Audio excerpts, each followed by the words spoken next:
Hace meses que en Uruguay se habla de si hay una grieta como en Argentina, pero los porfiados hechos, como decía el general Sereñi, parecen responder ese planteo.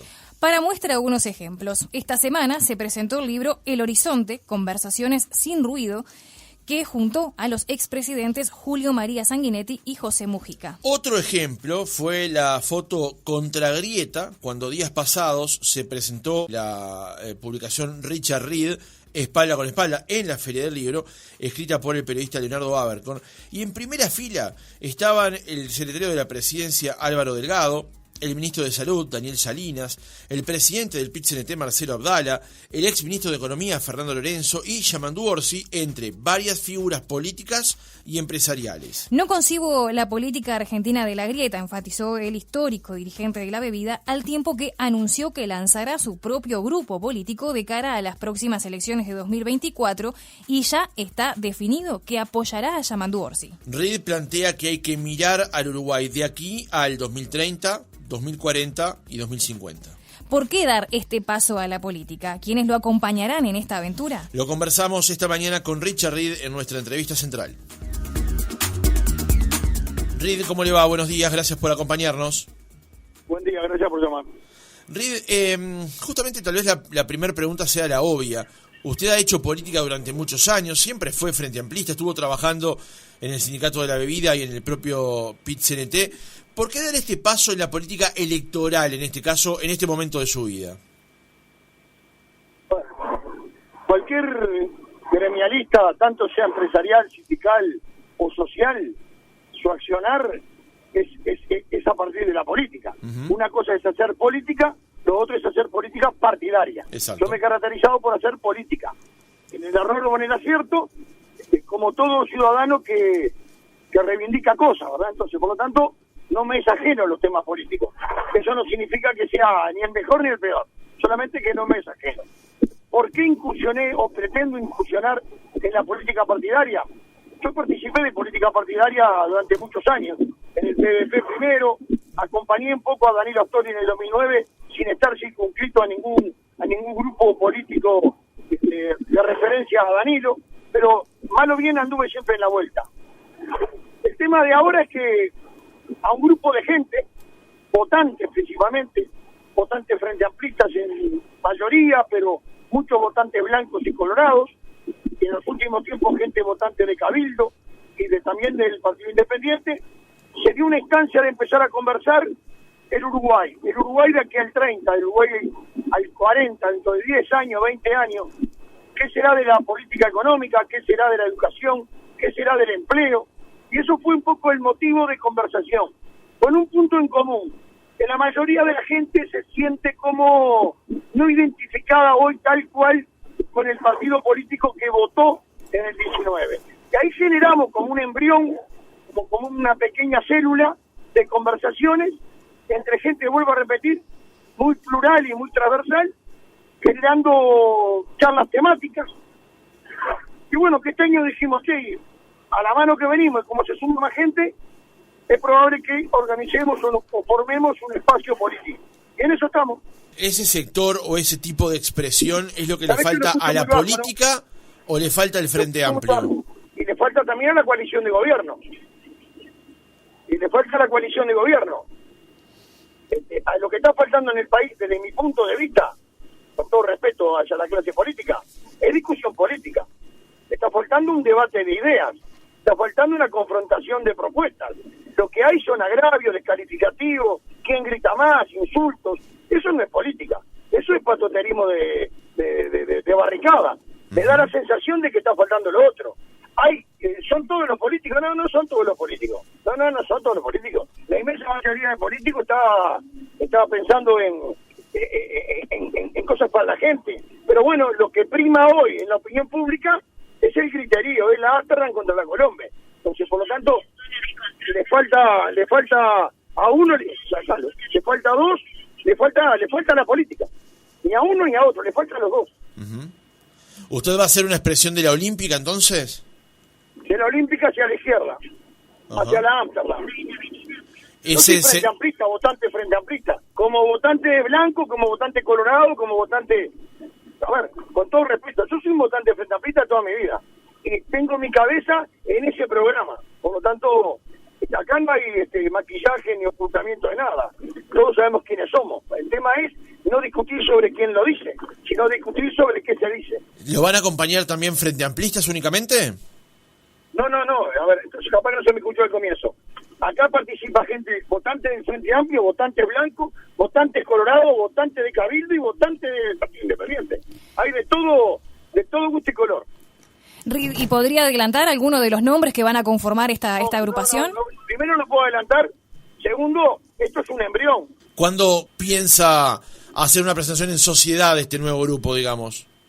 La idea es presentarnos, quizás esto dé a luz, esté más con un formato de corriente política, de partido político, de grupo político, para marzo del año que viene. Uh-huh.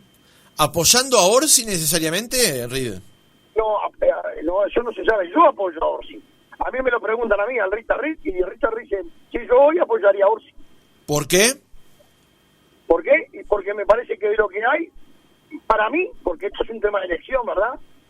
¿Por qué ensalada de fruta y no arroz con leche? Cada uno dará su respuesta. Por mí, porque realmente creo que contempla, es un hombre que tiene gestión, que tiene una gestión en el segundo departamento de importancia en el país, que ha tenido una gestión transparente y honesta, en el error o en el acierto trata de volcar la política hacia los ciudadanos de su departamento, reúne para mí las condiciones. Uh-huh. ¿Habrá otros? Sí, es probable que haya otros, pero como hubo que elegir entre uno o el otro, me pareció que era Orsi. ¿Y este Orsi de hoy plantea unas soluciones que no planteaba, por ejemplo, Daniel Martínez en la elección pasada? No tengo la capacidad intelectual para poder discernir entre uno y otro. Yo qué sé, cada uno planteaba lo que tenía que plantear, habían opciones políticas, era otro Uruguay. También hay que ver el tema en qué momento se hace la propuesta, porque las sociedades vienen cambiando y las realidades vienen cambiando. Cuando Martín hacía la propuesta no había habido pandemia. Cuando Martín hacía la propuesta no había habido una Argentina con un dólar a 300 mangos. Entonces tenemos realidades muy distintas. Uh-huh. Ese Frente Amplio del que usted, fue votante toda su vida prácticamente y también adherente, ¿dejó de hablarle a la Olímpica? ¿Le falta alguien que le hable a la Olímpica? Yo creo que todos los partidos que pasan por el gobierno dejan algunas plumas colgadas y algunos tiros en la caña, ¿no? Es lo mismo yo podría preguntar, en el año 95, ese partido nacional que entregaba el mando al Partido Colorado, ¿todos los blancos quedaron satisfechos con ese periodo? Los colorados del 2000 al 2005 quedaron conformes con la gestión de Jorge Valle. Yo creo que todo el mundo, el periodo de gobierno para un partido lo pone realmente en el servidor. Al no ser oposición, se dan cuenta de que aplicar las cosas no es tan fácil como uno la pedía desde la oposición. Creo que siempre hay cosas para ver. Creo que hay luces y sombras. Y creo que realmente lo importante es que la clase política busque puntos de consensos, porque hay temas que tienen que ser de mayor consenso, como las reformas que están planteadas, son reformas de política de Estado. Por lo tanto, claro, poco favor se hace si gana 51 a 49, ¿no? Reed, ¿y cómo evalúa usted como Frente Amplista la gestión que viene llevando adelante el Frente Amplio como oposición? Como gobierno, yo creo que este gobierno tuvo luces y sombras. Arrancó con una pandemia, formó una coalición interesante para ganarle al frente y lo logró, y eso es muy genuino y legítimo. Creo que la pandemia le pegó muy duro, fue un garrón. Luego y agarró una economía con 5 puntos por debajo de déficit fiscal. Creo que mejoró la economía, pero no tiene derrame. Por lo tanto, como conclusión, hay una economía en crecimiento que la gente no la percibe, que no llega a la gente. Por otro lado, una oposición que se posicionó muy mal en el 20 con el tema de la pandemia, donde no supo ubicarse como una oposición seria y jugó al tiroteo. Eso dio mayor prestigio al gobierno en lo que significa opinión pública. Y bueno, creo que recién ahora se está reordenando, pero a mí no me gusta una oposición que solamente cuestione y no tenga propuesta alternativa. En la reforma de la seguridad social, que es muy valiente que el gobierno lo haya planteado, yo no comparto el contenido.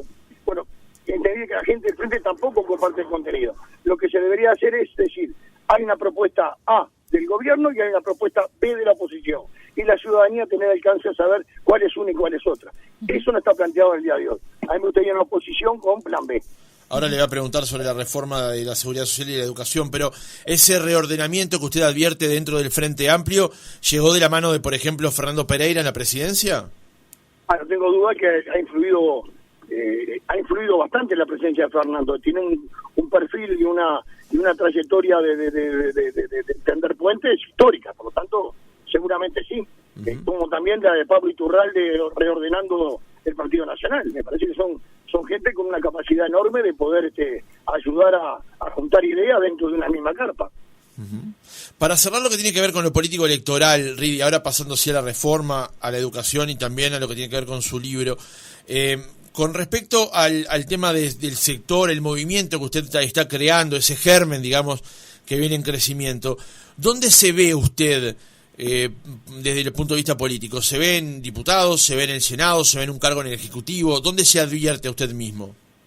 Acá, sentado donde estoy ahora, a la sombra bajo un árbol, sentado tranquilo discutiendo política. Yo no es por cargo. A mí me han ofrecido cargo del año 84, la primera vez que me ofrecieron de diputado.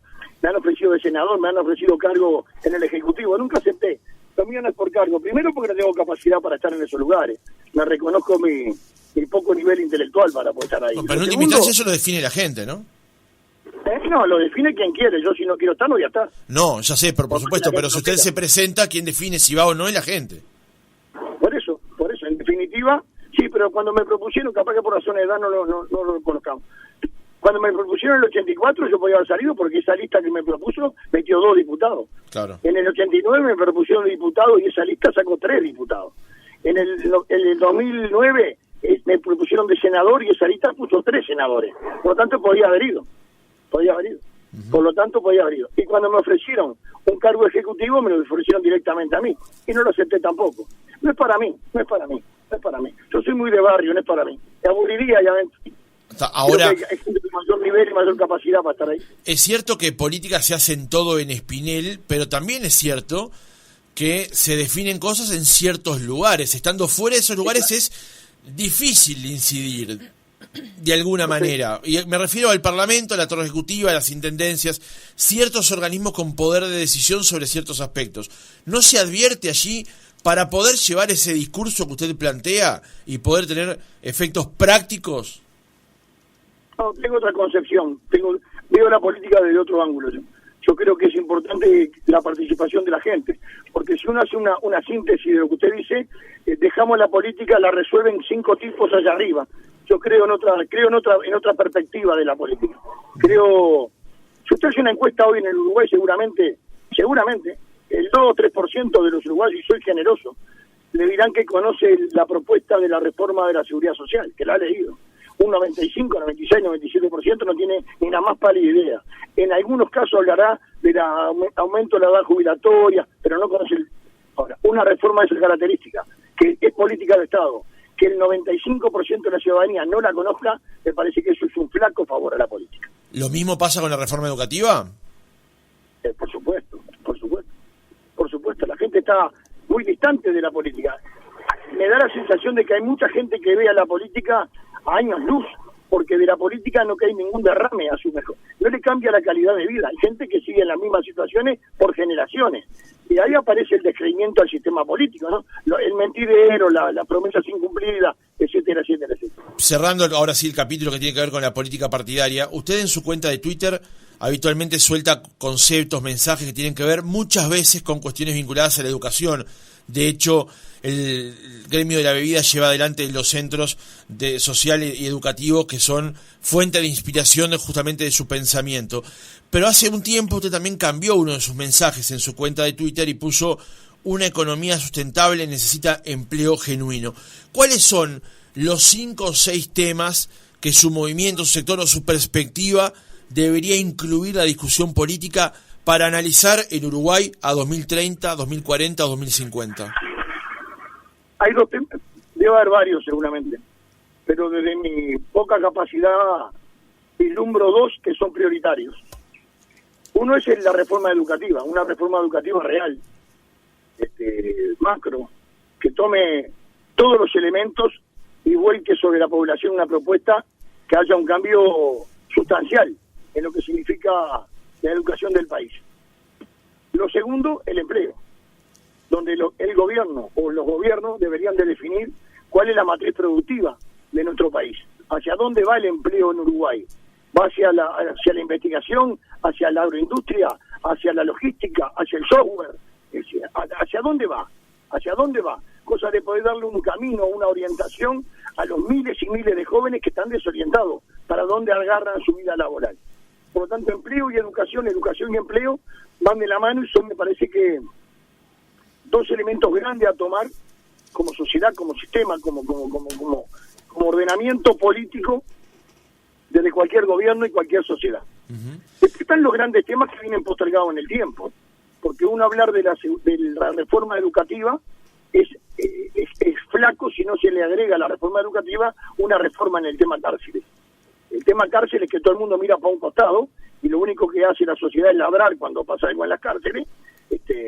Las cárceles más o menos andan en los 7.500 privados de libertad por año, de los cuales un 70% tienen la libertad al año. De eso estamos hablando que son los 5.000. De esos 5.000, el 70% reincide. Por lo tanto, hay 3.500, 4.000 ciudadanos que vuelven a reincidir y vuelven a caer a la cárcel. Tienen un patrón común. Son pobres, son jóvenes, adictos y la mayoría analfabetos. ¿Quién le va a dar trabajo a esos 3.500 jóvenes? Nadie.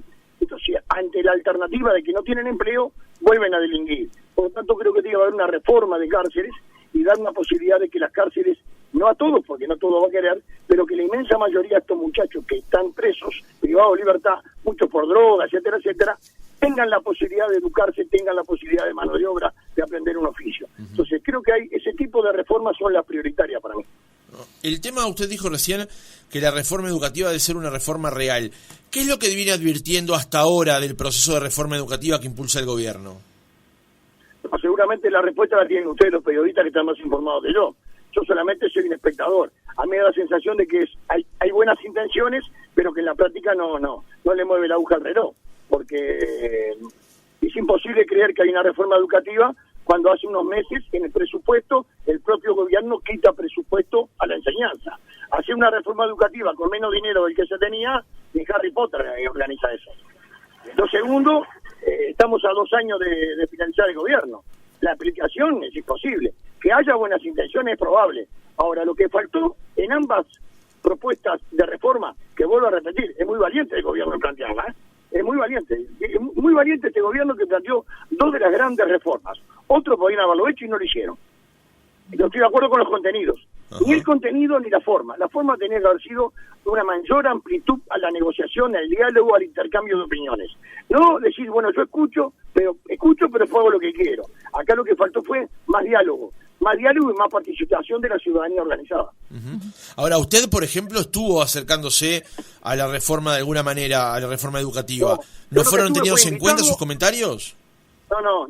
Lo mío no se puede tener en cuenta, primero porque no tengo ni la capacidad, ni la idoneidad, ni la educación para poder hacer propuestas de ese alcance. A mí me invitaron a un ámbito que éramos como 15 personas de todos los palos y colores y oficios y profesiones a decir, si hubiera una reforma educativa, ¿qué debería de tener la reforma? Eso nada más se puede imaginar.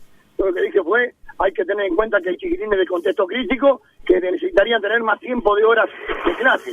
Por eso la escuela de tiempo completo me parece importante. Lo segundo que dije fue, no deberían de terminar 6º año a los 12 años, debería seguir hasta 9º, cosa de que los chiquilines cuando den el paso al segundo ciclo, ya por lo menos tengan 15 años y no sea tan abrupto el cambio de primaria a secundaria. Fue eso, fueron 5 reuniones, yo fui a 2, una presencial y una por Zoom.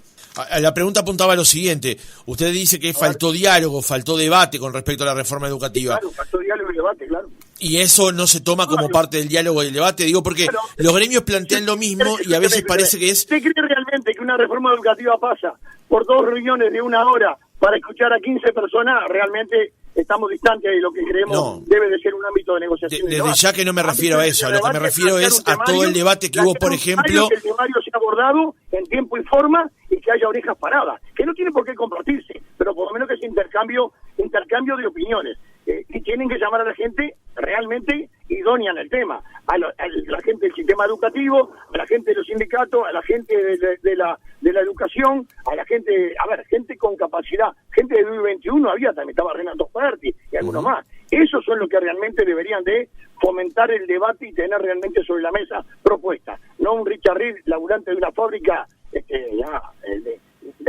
no mezclémoslo tanto. Eso no es el diálogo para la reforma educativa. Fue algo que me parece importante, pero fue para ir armando una agenda. De todas maneras, igual yo no me refería a esas instancias, sino a las múltiples instancias que han llevado adelante en el marco de la reforma educativa. ¿Los mismos conceptos de falta de debate se aplican también, por ejemplo, a la reforma de la seguridad social? Sí, claro, sin duda. Yo he escuchado mucho a Ramón Ruiz, que es el delegado de los trabajadores. Nadie duda de que hay que hacer una reforma. El tema es que la reforma debería incluir otras cosas. Por ejemplo, esta reforma de la seguridad social en grandes titulares habla principalmente del área jubilatoria. Pero la seguridad social tiene cosas muy importantes, además de la jubilación. El seguro de enfermedad, el seguro de paro, las prestaciones a la maternidad, hasta los boticas cuando precisan lentes. O hay que pagarle a algún chiquilín una instancia de ciclomotricidad. Hay muchas instancias de beneficios y de apoyo del BPS. Queda circunscrito al área jubilatoria, donde el tema del financiamiento una vez más queda sobre el trabajador activo. Trabajador activo que la tendencia muestra que cada vez somos menos y los jubilados cada vez son más, porque la edad de vida se prolongó, entonces por lo tanto se vuelve a caer en la parte del financiamiento sobre los trabajadores. Y creo que hay un montón de cosas que quedan al costado que habría que por lo menos conversarlas. ¿Usted no comparte, por ejemplo, entre otras cosas, que se aumente la edad de retiro? No estoy hablando de ese tema, esos son 2 pesos al costado, porque estaría hablando de si me gusta el color de pelo, y a mí me estaría hablando de la estructura total, los brazos, las piernas, el arma, el corazón. Esto es mucho más que eso es un piquiniqui. Lo que hay que hablar es quién financia eso. Financian los trabajadores, no hay problema si 63, 60 o 65. Ahora, si lo financian los trabajadores más el sector empleador, hay empresas que no aportan, hay empresas que están exoneradas. Hay más de 3.000 millones de dólares de exoneración, por ejemplo, en Zona Franca, que pagan una serie de impuestos, pero no pagan otra. Ahora, si es un problema social, si es un problema de toda la sociedad uruguaya, deberíamos hacer todo lo que pongamos sobre la mesa, nuestro agujero del cinto. Solamente acá el agujero del cinto está para los trabajadores. No estoy de acuerdo en eso. Capaz que tengo razón, capaz que no, pero bueno, yo no estoy de acuerdo. Bien, Reed, ahora le voy a cambiar un poco de tema y para hablar de este último libro que se llama Espalda con Espalda y que fue escrito por el periodista Leonardo Abercon. Allí se dio una situación muy particular en la presentación del libro, donde usted calificó de una foto antigrieta, porque estuvieron presentes dirigentes de todos los partidos políticos. Llamó particularmente la atención la presencia del ministro Daniel Salinas, con quien usted confirmó en algunas notas periodísticas que había tenido un vínculo durante la pandemia. Específicamente, ¿cómo llegó y cómo se gestó este libro? El libro me habían propuesto, durante 4 o 5 años me habían propuesto varias editoriales hacer un libro sobre mi trayectoria. A mí no me pareció trascendente, no me pareció que era... y nunca le di importancia. Apareció un día Julián, que es el responsable de la editorial. Mirá, Richard, es importante, papá, dije, yo no voy a hacer autobiografía, yo no voy a escribir un libro sobre mí, ni quiero dictar un libro sobre mí. Primero, me daría mucha vergüenza. Segundo, creo que no tiene aportes. Y bueno, y vinieron de vuelta varias veces y me dijeron, busquemos a alguien que lo haga. Me entusiasmó una serie de cosas que me habían dicho y dijimos, bueno, hay que elegir. Y yo elegí, sin conocerlo prácticamente, a Leonardo Abercon, porque había leído varios de una saga de sus libros, me parece muy buena pluma y me parece un tipo muy honesto y con mucho profesionalismo. Y bueno, se enganchó con Abercon fijamos reglas de juego. La regla de juego era por mí, entrevistar a 40 personas, entrevistar quien vos quieras. Yo, no es mi biografía, pero bueno, cuando terminó el resumen y tenía un borrador del libro, me lo dieron a leer y dije, me parece bien. Lo que dice el libro es verdad. Me gustará algo, me gustará poco, me gustará mucho, lo que dice es verdad. En alguna síntesis, con algunos matices, pero lo que dice es verdad. Y el mérito es de Abercon, obviamente. Aquí ya hicimos una nota sobre el libro con el propio Richard Reed y con Leonardo Abercon, la pueden encontrar en nuestro archivo de notas, pero centrándonos en lo que fue la presentación del libro en la feria, en este caso, lo que llamó la atención, lo que más se destacó, más allá del propio texto, por supuesto, fue la foto, fue la convocatoria. Primero quiero ver si dentro de esa convocatoria había gente de su grupo, para saber si puedo pispear algo de quienes lo van a integrar. Ese día el que estaba en mi grupo estaba en la portería, estaba trabajando de portero en el municipio. Habían 6, uno de los 6 era el que está en el grupo mío. Está difícil sacarle algo a Reid cuando pone a jugar de humilde en este caso y nos tira... No, de humilde no, soy muy ignorante. Nos tira esos espejos para ver cómo eludirnos, ¿eh? Había hinchada había, estaba mi familia, hinchada había. Sí, pero había alguien más que su familia, porque no en la primera fila, pero en filas más hacia atrás, había gente que va a estar al frente de su grupo político. Ni idea tengo. Bien. O sea, lo sé yo y no lo sabe usted. Ya se formó célula clandestina, estamos bárbaros. No conozco de qué está hablando. Bueno, la fotografía es una fotografía del Uruguay, al cual creo que todos nos sentimos identificados. Independientemente de que tengamos visiones distintas, opiniones distintas, yo en mis años de muchacho, cuando empecé a militar, me encontraba con esa fotografía muchas veces. Me encontraba con un Wilson hablando con Sanguinetti o hablando con Sereni. Yo andaba siempre mosqueando por esos lados. Era muy natural ver gente que opinaba distinto en muchas cosas, compartir un café o compartir una grada de estadio de fútbol. Porque eso es el Uruguay. Las diferencias son políticas, son personales. A mí me dio mucha alegría cuando vi que llegó estaba el ministro Tabaré Viera, estaba el ministro Salinas, estaba Álvaro Delgado, estaba Pablito Iturralde, Fernando Pereira, Orsi, ¿verdad? Y había otros dirigentes más también allá adentro. Gerentes de empresa, había un montón de gerentes de empresa. Había empresarios, había dirigentes sindicales, gente de barrio. A mí me parece que es una fotografía al cual me siento muy orgulloso como uruguayo, ¿verdad? No olvidemos del Richard Reid, como uruguayo me parece eso. Es como el gesto de la calle Pou cuando fue al local del Frente Amplio a hablar con Fernando Pereira para hablar sobre la reforma de la seguridad social. Son gestos que me parece que en otros países no se ven, ni por asomo se ven. O el gesto de Tabaré Vázquez cuando invitó a la oposición a ver el tema de la seguridad. Me parece que esas cosas ayudan a formarse en sociedad desde la diversidad, con el respeto a la diferencia política, ¿no? Por supuesto que llamó la atención la convocatoria, pero a mí especialmente me llamó la atención que estuviera ahí en primera fila Fernando Lorenzo, alguien que después de su pasaje por la política y por el Ministerio de Economía, habitualmente no va a actos públicos, digamos. No, pero usted lo destacó justamente por su amistad, ¿no? Es mi amigo, claro, como amigo. Yo lo invité como amigo, pues soy amigo de él. Un tipo honesto, un tipo correcto, un tipo que nadie puede tildarlo de una cosa de deshonestidad. ¿Habrá hecho un error político? Es probable, ya lo pagó. Reid, quiero cerrar el reportaje con algo que yo no conocía y lo conocí a través del libro y después haciendo algunas llamadas más para enterarme del tema, que es quien lo subrogó a usted como titular, como dirigente principal de la Federación de la Bebida, que es Ferreira. Cuéntenos el vínculo que tiene con él, porque resulta que de alguna manera, que se entienda el espíritu de lo que voy a preguntar, usted le entrega el comando del sindicato a alguien que durante años fue su rival con una lista aparte del sindicato. Sí. Fernando Ferreira es un compañero que entró en el año 85 a la Pilsen a trabajar. Yo ya tenía 8 años de fábrica. Lo conocí ahí, el muchacho es más joven que yo. Al poco tiempo él demostró y marcaba que tenía diferencias conmigo desde el punto de vista sindical. A los pocos años formó una lista. La lista que se convirtió en opositora a la lista del Richard durante 22 años, o un poco más. Siempre con planteos diferentes, pero argumentados. Y bueno, fue la lista opositora a mí. Cuando yo en el 2015 resolví, es hora de empezar a dar un paso al costado, y empecé a dedicarme a otra cosa, que me pareció que era importantísimo meterme en los centros educativos, dar una mano a los gurises que menos tienen. Yo solamente tengo primaria terminada y un año de liceo que ni me acuerdo.